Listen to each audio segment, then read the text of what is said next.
Reactor online. Sensors online. Weapons online. All systems nominal.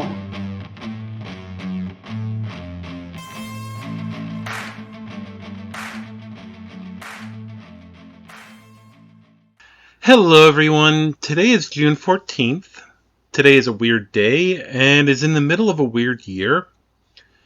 It's weird because today there's a parade going on in DC that is supposedly to celebrate the Army's 250th birthday, which, for those of you who don't know, weird fact because I love I don't love the military, but I love military equipment. Like, I think it's like a weird trans girl thing where you you don't like the military industrial complex, but a lot of times a lot of us end up like totally enamored with jet fighters or tanks or both of them.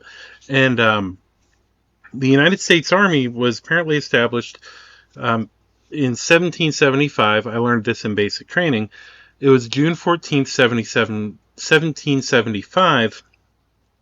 But the date that George Washington took command was July 3rd of 1775, and the Army is the Army is a year older than the United States of America. So supposedly the parade's for the Army. It doesn't seem like any parade that we've had for the Army before, and you can look back at World War I and World War II for examples of that. Even Operation Desert Storm had one, which, that was a weird one. But anyway, I'm getting a little off topic there. But it's also been a weird half of a year. Like, we have a government that's been trying to take away rights from trans people and removing just about anything they can. Like, oh, you want health care? Not anymore. It's been a very hard year so far. So today, instead of focusing on what the hell's been going on this year, I want to talk a little bit about inclusion.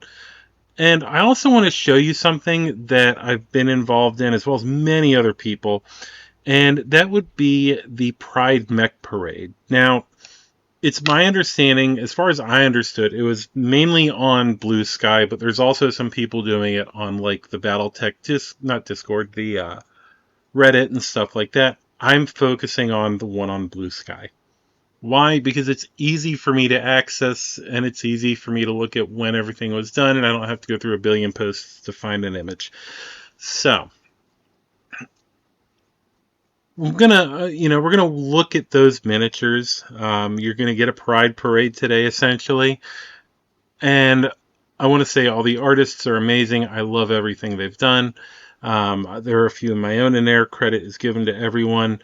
And I'm going to talk about this at the end, but I'm not going to ask you to visit my sponsor. I'm not going to ask you to give me money on Patreon. Today is about inclusion. Today is about pride. And today is about being visible. Because things have just got weird, But anyway, I want to talk about something that happened at Southern Assault a couple of years ago. And the reason I want to talk about this is someone approached me and they let me know that they're a listener and that they have a child who's trans. Their child was there, actually. I believe they competed in the event. And the thing is, they told me, that me being out there and just being visible, that let other people know that, hey, you are welcome in this hobby. And, how much of a good thing that is. And, not just myself, but other people who do blogs and other podcasts and YouTube channels and the Battletech authors, everyone who makes LGBTQ people more visible in Battletech, how much of a good thing that is. And before then, I had never really thought about it. I had always felt like I was pretty much just screaming into the void or talking into it, and was an island unto myself who, try as I might, never saw people like myself across the table. And I figured I probably never would, except for a small friend group of mine.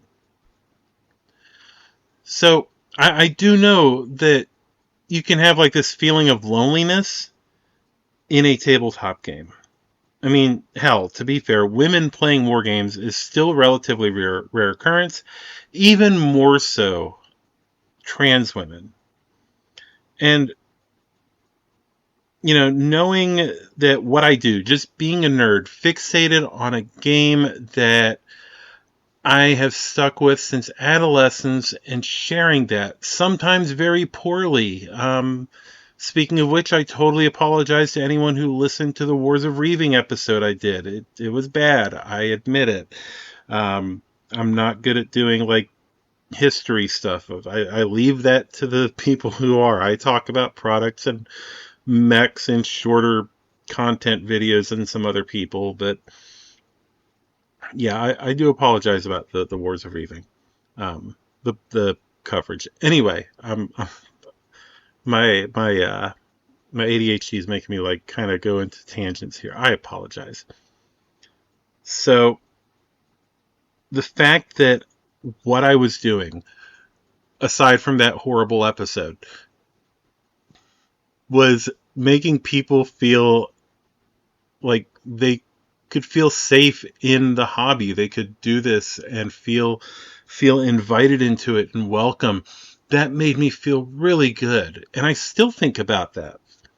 And I think about how Battletech has evolved over the years. While there are people who will sit there, tell themselves they need to gatekeep and that the game has gone woke, Battletech has always had what would now be considered woke elements. I mean, it has had its not so good ones too, but when you look at the Battletech universe, even in the source books in 1988, the Periphery source book, I want to say it was 88, hinted at a lesbian relationship between Lady Amaris and Heather Durant.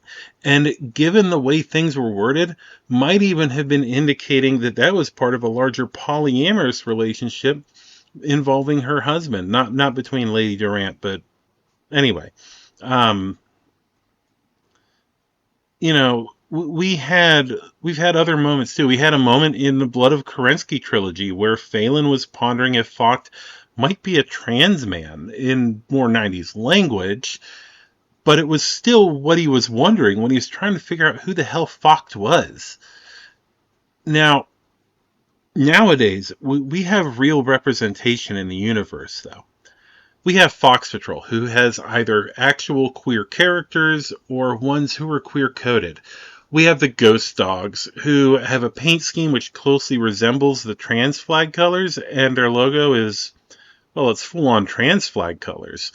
To be fair, if they had existed when I first thought of Unicorn Company, odds are Unicorn Company wouldn't be Unicorn Company. I mean, the paint scheme and everything was done in protest, and Ghost Dogs already has a trans-colored paint scheme. I probably would have just used that. There's a lot of representation out there, and it's important. Those who believe differently, they don't understand because they have never had to seek representation out in media. Many of them won't understand concepts that we are just now seeing fully fleshed out in Battletech, like the concept of found family, a concept that is very well known to the LGBTQ community, as well as other minority groups in America and around the world, and which give us something that we can connect with in a more personal way than the friendship between Victor and Kai. I think, okay, that's a different subject for a different day, but there is Kai and K. Anyway, but also, just the fact that every relationship in Battletech up until recently, as far as in the fiction, has been a heterosexual relationship. Queer representation just has not really been there for the most part in the modern fiction. Well, not modern, but like in the 90s fiction, it just wasn't there. So by now, I'm guessing that most of we're probably near the end of the Pride mechs for this part. There will be a second one when we go and do, at the end of the month, I'll cover the rest of the mechs that are put out during this. But I want to say, that this right here is probably a better parade than what's going on up in DC, simply because, the weather's going to be horrible and rainy and nasty and humid, and yeah, no, I don't go to 4th of July parades for the same reason I wouldn't go to any other parade in the middle of Virginia. It's going to be sticky and nasty, and of course also this really is not a parade that we need. The one you're looking at here, this is the parade we need. So I mentioned the Trevor Project earlier, or I mentioned I think I mentioned the Trevor Project. First of all, if this inspires you to give to anything today, don't give me your money. I'm not going to sit here and talk about my sponsor. I'm going to sit here and say, go to the Trevor Project's website. There'll be a link in the description. Go there and, donate to them. Also, I know that there have been 2 raffles for the Trevor Project. I had planned on doing a third. I think I was trying to put that together earlier this year. Stuff just didn't work out because my job was chaos and life was, it was life. So I'm looking at trying to do that either later this year or early next year. And also, you're going to find a bunch of links to different creators. They're other LGBTQ creators. They're allies. Check them out. If you like their content, say something nice. Give them a compliment. Tell them you like what they're doing, because in this day and age, there's a lot of hatred out there. And much like representation being in the game itself, it also helps to know that you are reaching people. And those little tiny bits of, hey, I really liked what you did, or even just saying, hey, I appreciate you, doing what you do, that does a lot. And I don't think people think about that a lot, because a lot of us aren't doing this. It's something we do because we like to do it, not because it's something this is not my day job. Many of us, this is a thing we do because we enjoy Battletech and we enjoy just the hobby in general. And we want to be able to let others know that, yes, you are safe here and you are welcome. So all that being said, until next time, y'all stay safe out there. And remember, Pride was a riot. This is Carrie, signing off. I want to thank all of our patrons who helped make this possible. First, at Captain, we have Sarah. And then our lieutenants, Boy in a Box, Gus, Haley, Nathan, and Will.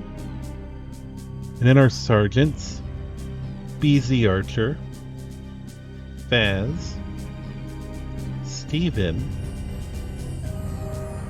and finally our cadets, NB Kaiju, Housemaster Poding, Jamie, and Scott. Thank you all so much for supporting the podcast and the channel. You all make this so possible. Also, I do want to mention once again our sponsor and mercenary liaison, FortressMiniaturesAndGames.com.